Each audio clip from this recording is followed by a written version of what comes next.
Hello and welcome to SciShow Talk Show. It's that day on SciShow where we talk to interesting people about interesting stuff. Today, we have two guests. We have Jeremy Smith, who wrote Breaking and Entering, the story of a hacker called Alien, and we also have a hacker called Alien. Is this weird for you? Because you were anonymously Alien for an awful long time. That's true. It was a super frightening experience to be outed in this way. And it took a lot of, I think, introspection and talking things through. And I wasn't sure how the world would react. But in general, people have been really supportive, and it's been exciting to see the story told. In addition to being Alien, you are Sherri Davidoff. You are CEO of LMG Security and also Brightwise, two different companies. That's something else. Mm-hmm. So you have that life that sort of like built on top of your previous career. That's correct. That's my alter ego. Okay. But yeah, I think Jeremy's book kind of builds up to how the whole hacking scene turned into a professional career, which I don't think anybody expected at the turn of the century. Right. Cybersecurity has become a thing. It's become a real industry. Even the word cybersecurity didn't exist back when I first started, and I thought it would be a fad, and it's not. It is not. No, we are desperately in need of it. So, Jeremy, you've written books before. How did you find this story? I went to pick my daughter up from preschool. She was playing with a new classmate, the girl's mom, and I started talking. She said, "What do you do?" I said, "I'm a writer." I told her about my articles. I told her about my books. And then I said, "What do you do?" And she said, "Well, tomorrow morning I have to break into a bank." Is that actually what you said? Jeremy remembers. That's how Jeremy remembers it anyway. And so I thought it was important to ask some follow-up questions at that point. Like, that is a job that you can do. Is that legal or illegal? What does it say on your business cards? Do you work with other people? You shouldn't have told me about that. Yeah, is it my bank?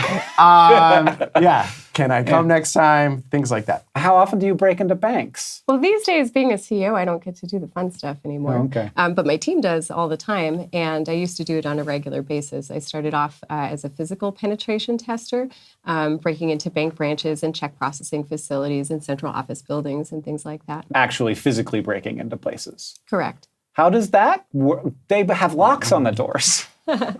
Well, locks are only used some of the time, and there's a lot of other different security mechanisms, and every access that you have to a building, while it is controlled, it also introduces a vulnerability. In my case, much of my work, especially with the bank branches, involved things like social engineering, timing of visits, gaining access to the vaults and the back-end areas, and a lot of that is just about getting there at the right time, making sure that you've done your homework, your reconnaissance, you know where you want to be, because that's much easier than trying to break into one of those facilities after hours. Also, clients don't like it when you act like a real burglar and you actually shatter glass. Yeah, no, that's not great. And also, you could find yourself on the wrong end of a weapon in those situations. That is true. And one of the challenges to being a physical penetration tester is that in some states they have armed guards. Yeah. And at a certain point, that gets a little old.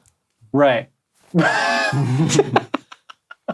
Yeah, it sounds like it gets a little old. Yeah, and to be clear, you're tricking people to get into those places often. People are that weak link. They're the kind of lock or door that you have to pick to get through, usually, I think, in those 9-to-5 situations. I think most of the time they're the weakest link. But it's also the case in terms of cybersecurity generally that, you could be inside of someone's computer, but you got there through the actions of the person who uses that computer. Absolutely. Most of the time when your computer gets hacked, it's because you did something. So you clicked something, you opened something, you wanted something and took some kind of action. So that's absolutely right. So you do both of these kinds of testing? Correct. Yeah. When banks are getting tested, they usually want a full suite of security testing. So we do a lot of the digital side of things. We'll break in remotely, but we might have physical testers on site who they'll break in and they'll plug something into the network. And then the rest of our team can get in remotely. That's one way that red teaming happens. So it's fun to do those mixed component events. So this is actually you do this to prove it's possible and to find the vulnerabilities. Yes. We break into places and write reports about it so that you can fix those vulnerabilities before the real hackers break in. How do you go about trying to capture this story? And when do you break it to your new prospect that this might be something that you want to do? Well, we were hanging out, we get to each tell our side of this, right? You get it broken down day by day. So the he said is the kids were playing. And, you can't, once you have a good Playdate connection, you have to just keep that going. And so, we were talking, but the months passed. And I was hearing more and more of these anecdotes and stories. So I never thought, oh, this is a book to that point. But then at a certain point, I think you were thinking, and you did develop your own book project, but it was more on the technical side and more related to kind of the, top level executives and business sort of clients that you guys face. And I said, you should write a book about your story. It's amazing. And you said, I would never write about myself. And I said, well, I can write about yourself. That's my memory of it. And, at that point, I think, Sherri, I was like, sure, whatever. I think you were still really wary, but I got kind of a couple homework/field trip assignments. Well, but then I thought he was going to write a book about cybersecurity, the evolution of cybersecurity in general. This is what he pitched to me 2 years ago. Yes, that's the books I heard about. How cybersecurity had evolved. And so I figured I would be a source and introduced him to some folks at DEF CON. So that was your first assignment, to go to DEF CON. I went to Las Vegas to this giant hacker convention that you may or may not know, where, all of a sudden I'm going from, I've met a hacker to Playdate to I'm spending the weekend on the strip with 25,000 of them. So that was cool just to see the diversity of hackers and types of hacking. And then my next field trip was to go to MIT, your alma mater, and sort of where there's this totally different hacking tradition that's over 100 years old, predates computers, and it's about exploring buildings and physical spaces. So going on ledges, rooftops, up elevator shafts, through steam tunnels. And sometimes that leads to these elaborate, amazing, ingenious pranks, like putting a working police car on top of one of the domes at MIT. And sometimes it's just exploring for exploring's sake. And I think that was as transformational for me, because that was, how you spent your freshman year of college in large part. And just that ended up being the first part of your book. Yeah, really. And that sort of tradition of hacking there and the physical risk-taking that ended up, amazingly, even after you had the computer and the technical background, being something you used in your work when you were doing the physical penetration testing. So I was like, oh, wow, I've got the foundational physical stuff. I've got this foundational computer stuff.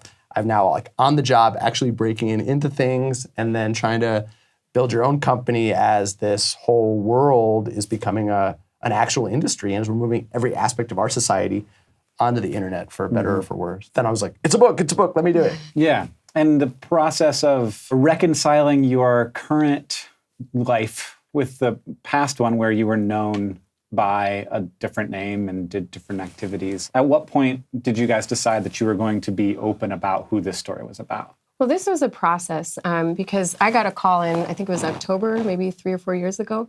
And Jeremy said, so I got this book deal and here's what the book's about. So I've been paid? I haven't been paid yet. No, this is the offer. Okay. Yeah. And at that point, you can't say no. So I agreed to do it with trepidation. I said, as long as nobody will ever figure out that it's me and it's completely anonymous and we're going to have to change all these important details. I know. Seems different than this particular interview. And Jeremy looks so nice and trustworthy. So anyway, we leaped into the project, and after, I think it was around the time that it was in production, when you were done writing it, when I realized this is not anonymous at all. And you can Google 3 things and figure out that it's me. So then at that point I was like, okay, well, I guess might as well own it.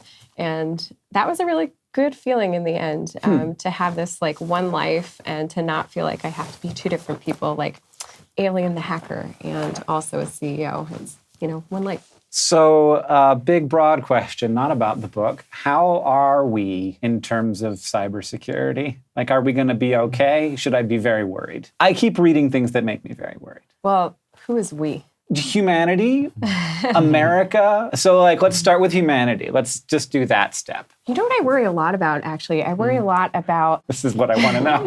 What are you worried about? I worry a lot about oppressive governments turning people off the grid. Imagine if your car gets turned off remotely, suddenly none of your credit cards work, your phone stops working, you don't even know who to call. Are there any payphones anymore? You could be out in the middle of the highway. Someone turns off the power to your house. All these things that are on the network, we can literally just get turned off, like taken off the grid. And once that happens, if our communications are turned off, it's very difficult to organize. It's difficult to fight back. So I think that there are going to be some questions about power and power struggles. We often develop new technologies without really thinking the security implications through. And we're seeing that right now with a lot of Internet of Things devices. In fact, LMG has a new project right now, kitchen hacking, which we're really excited about. We're going to see, you know, can we hold your refrigerator for ransom? Can we take over your wireless fork and use it to take pictures of your mouth as you eat or whatever? That's actually a proposal. Are there cameras on the end of the fork? There is totally a wireless fork that tracks your eating. That's all we know at this point. Right. I mean, you already did like a security camera thing where they hacked the security cameras, and I thought it was to spy on people, but they were like, no, we just use the computing power to mine Bitcoin for ourselves. Yeah. So you know that was like last year's project. That's so old news, Jeremy. Now it's the ice cube maker. Yeah. Yeah. Now it's like my turkey's melting, and I have to pay 0.0025 Bitcoin to keep my turkey frozen. Exactly. But I think we can't be you can't stand in the way of progress. You know, we have to accept the fact that there are vulnerabilities. And I think that this is a key takeaway that I got from reading my own story laid out in Jeremy's book, is that you have to take risks in order to make progress. You have to be willing to do that. And sometimes you pay the price. But if you're making educated choices, then in general, you will make progress because of it. So you're not worried about an apocalypse of any kind? I'm too old to worry.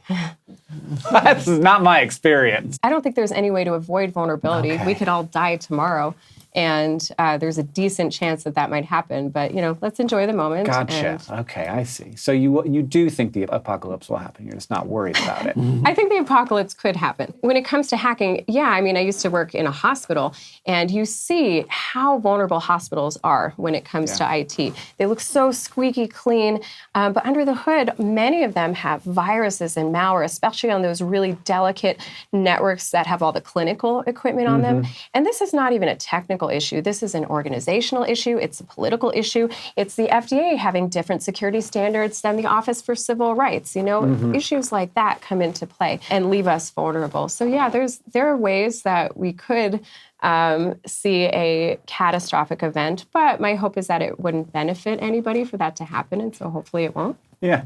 Okay. Good. No Tyler Durdening the world. What do you think? Fingers crossed. It is scary, and I think we want to be more aware. I mean, for me, one of the motivations in writing the book is that we have this whole industry that people are aware of hacking and the subculture, but there's actually no face on it. You know, if you do a Google image search for hacker, the first 100 results are faceless. Yeah, just guys with hoodies. Yeah, and to the degree there's a face, it's like 40 years old. It's like Matthew Broderick in War Games or Angelina Jolie in Hackers, right? Yeah. And so the idea that I could put a face on this and we could realize that there are these different categories of hackers, different bounds of hacking, and that there are hackers who are very much good guys and girls trying to improve security, because we need to hear from them. If we don't have a face, if we don't know people can be on our side, we don't know who to consult, and we're really clueless. So the ideal is we have smart, good people testing security, telling us what they see, telling us what they're worried about, and we can address that rather than kind of, being afraid of every shadow. And the only way to do that is kind of to stay in that mentality of like, how do you get in? And that's pretty cool that you get to like stay in that world,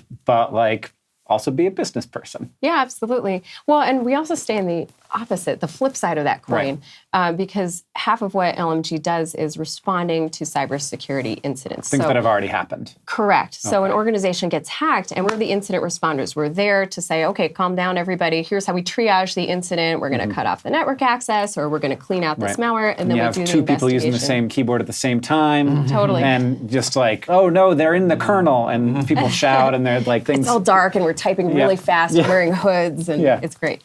But I think what people do not realize is that hacking is a business. And as much as... Yeah, like these are people who can make good money in various ways. They've just found that they could make better money doing this. Correct. And I started off as a hacker as an individual, and this grew into a company, and now I'm running the company. And similarly, 2 decades ago, some of your peers who were also hacking and defacing websites realized that they could steal credit card numbers. Albert Gonzalez of the Keebler Elves is a fantastic example, in jail now. Anyway, so he's... Fellow Floridian, too, I believe. Yes, Miami. No. Yeah. Far from... Totally different. Yeah, it's basically a different country. Totally. So there's stealing money, and then they realize they can hire people because they're making a lot of money. Yeah. And now you have today organized crime groups all over the world that are employing everyday people to hack you and me. So literally people go into work from 9 to 5 and their job is to execute phishing attacks or to conduct fraudulent wire transfers or to hold hospitals for ransom or school districts for ransom. And we see that happening. And then there's this quiet epidemic going on where companies are paying hundreds of thousands of dollars to get their data released, and insurance companies are covering the costs, and it's a whole industry. Digital hostage negotiations is sort of, some of my summary of some of the stuff you guys do, and that sort of third thing. And again, that's like... Where you like come in as like, you know how the situation works, and so you're able to figure out what the proper price might be to pay. Well, yeah, it's more than that. I mean, Karen Springer, who is our COO, really specializes in the ransomware negotiation aspect. But you have to realize, unlike a normal kidnapping, these people often have hundreds of companies for ransom. They don't care if their hostage dies. Right. We also see organizations make mistakes sometimes where they try to respond themselves and they say, oh, I'm just a home user. You should only charge me $300, not realizing that the criminals have probably been in their network for weeks or months. They've got all their financial data sheets. They get angry if they get lied to. So there are some real do's and don'ts when it comes to negotiating with ransomers. Well, take that lesson home with you. Also, what can I do to not have that happen? Don't click on the thing, I assume. Correct. So I have 3 tips for everyday users, which is think before you click. Usually you have to take some kind of action to get hacked, much of the time. So think before you click on an attachment or an email. Number 2, back up your data and make sure that your backups are not writable, meaning they're not always connected to your computer. Because if criminals infect your computer with ransomware, they're also going to overwrite those backups. And we see that at an individual level, and we also see that at the corporate level as well, where whole companies are taken over and criminals are deleting the company's backups and then holding them for ransom. And then the third thing is to use two-factor authentication. Are you familiar with two-factor authentication?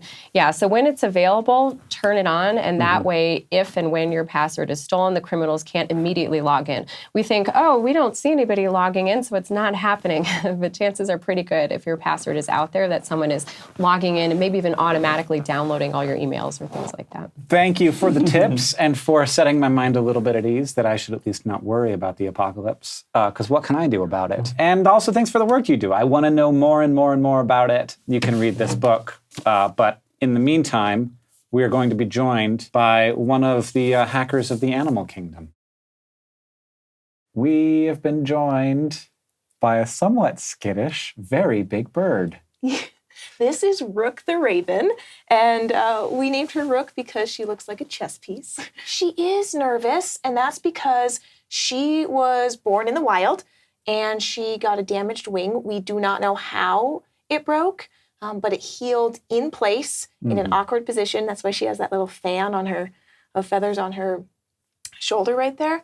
And she was found by someone, and they brought her to a rehabber who learned that they cannot fix her wing. It is there permanently. It can't be broken and reconstructed. And so she was placed in a facility, Animal Wonders, where she could be taken care of so that she could live out her life.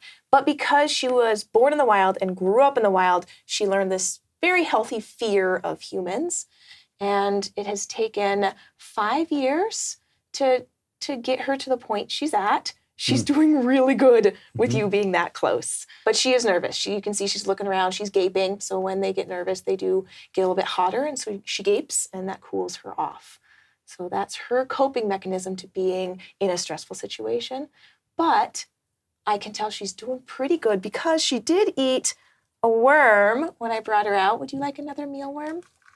Or is that asking too much right now? I'm not sure. Kind of. What are you doing over there? Yeah. Yes. But she's not trying to get away from this situation. She is making sure that she's safe by looking around, but she's not trying to jump off my hand.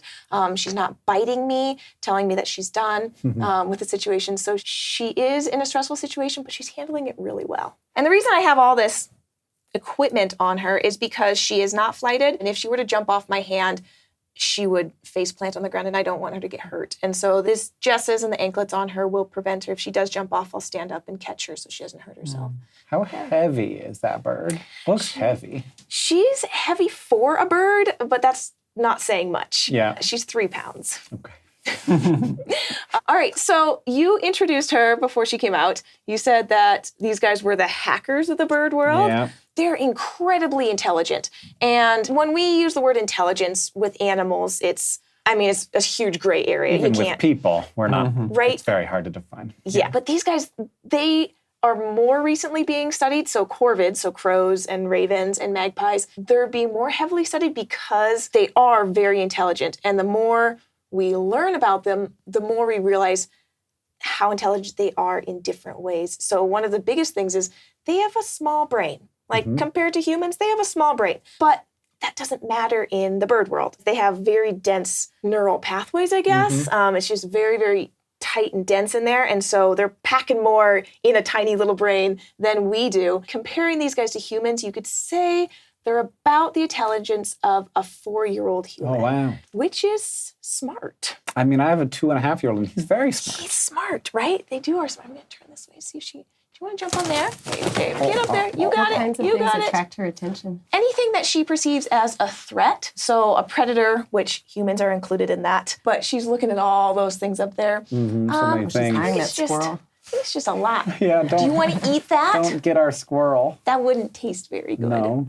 It's very tough. Do ravens talk in real life the way they do in the Edgar Allan Poe poem? So talk. Define what you mean by that. Do they say nevermore? There are ravens that say nevermore. Okay. Yeah. They've been trained to say nevermore. If they're hanging out around humans, they will mimic noises that they hear. So these guys can actually, when I said define talk, these guys have a very wide range of communication with each other. See if she wants to step up on me again. Come here. You got it.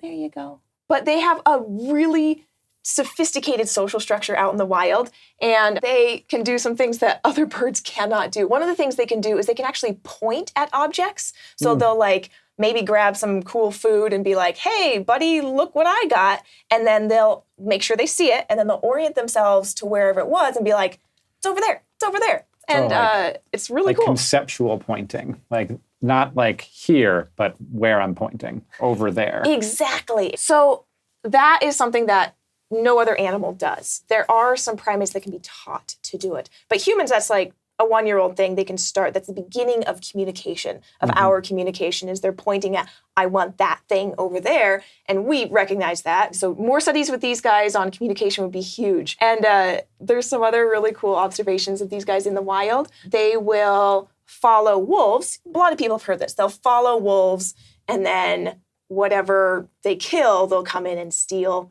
their kill. So they're kind of like hackers. They're hacking the kill. But then there's this other observation that happened. There's vultures that can crack open these ostrich eggs in Africa, and they use a little pebble. So the vultures are using tools, which ravens can too. But they'll crack this ostrich shell, which these guys aren't strong enough to do. And the ravens will hang out and hide and wait for them to do it. And then they'll run in and steal the egg from them. So they're actually the vultures are using tools, and then they're using the vultures as tools. So I think that's pretty It's cool. very fancy lockpicking. Yeah. It's cool. It's cool. Yeah. Are ravens nocturnal? Like hackers? No, they're not. But they do. They look good in leather, though. Imagine you could have a raven on your shoulder. Yeah, that would not be a good idea, by the way, because they poke. But their bites will cause like a bruise, but they stab things. So they The would, pecking. yeah. That's and they when do it was over your eyes. quite close to my face. I was like, that does make me a little worried. And your It should make safety you glasses. nervous. Yeah. Thanks. Let's see if she wants this worm. You got a special worm It's in a there. big worm here, Big and she might caterpillar just be for like, you. what is that? Where'd you get that? She's like, what is it? It's big, get it. Oh, I dropped it. I dropped it. No, she tasted it and she was like, blech. Oh. Didn't taste. She can't taste, but the texture was like, this is a hornworm, and it's just like a much bigger. You want to try again? It's a big one. Yeah. I was hoping that she'd like it because it was really big, but the texture is very squishy compared to her other worms. I just wanted to like I didn't see. like She was that. like, that was too squishy. So texture is very important to birds. They don't have a good sense of like taste. They have like 10 taste buds or something like that. And so it's all about the texture. Would you rather have these ones instead? Is there like a Yelp for worms when you order these worms that say which are the squishy ones? Oh yeah. Did you just squish that one? Yeah, I and just throw it just back in? murdered That's it. Gross. Murder. It's a crow reference. Oh yeah. But these guys don't live in as huge of flocks as crows do. So it's Yeah. usually their immediate family. So they mate for life, and then they have quite a few babies, 5 to 8, and they'll help raise them, and then they'll send them off. She used to raise 5 to 8 picky eaters. Yeah. I feel for her. Yeah, as I say this frequently, people ask, how do you tell the difference between a crow and a raven? Yeah. And if you see a crow, you might think, is that a raven? If you see a raven, you think, that's a raven. That's a really good. Yeah. No, that's a really good way, because ravens are huge. Yeah. They are a if you big think it might, bird. like sometimes out of the corner of my eye, I'm like, is that a cat? Like, they're just very big. They're big. They're like a big animal. Yeah, crows are much smaller. They make a different noise. They're usually in a bigger. You want to go up there again? It's kind of like deer and Oh, elk. good job. Yeah, Oh, it's and like- down. And that. Okay, no more So birds. that's fine. She made the choice, and that's good. Yeah, she found her house. She saw her travel crate, and that's her safe space, which actually is a wonderful thing that is Yeah, there she for likes it in her. there. It's good for her to feel like Yeah. she has a safe place to go to. So she's done. Do you guys have any questions about ravens? I was very preoccupied with her over here. So many questions. So how do they build nests, and how do they build their nests, and where do they build their nests? So that's actually really cool. We don't have a ton of research on that because they're so smart. They know how to stay away from humans. And so it's difficult to study kind of their home life. Crows are easier. They are kind of more out in the open. But ravens are very, very secretive. And so they do build their nests. They're up in trees. So if we have like a big, pine forest, they'll be deep in the forest, build their nests out there. The babies will be raised, and then they will fly to human habitation or settlements, and then but they'll keep their nest site safe.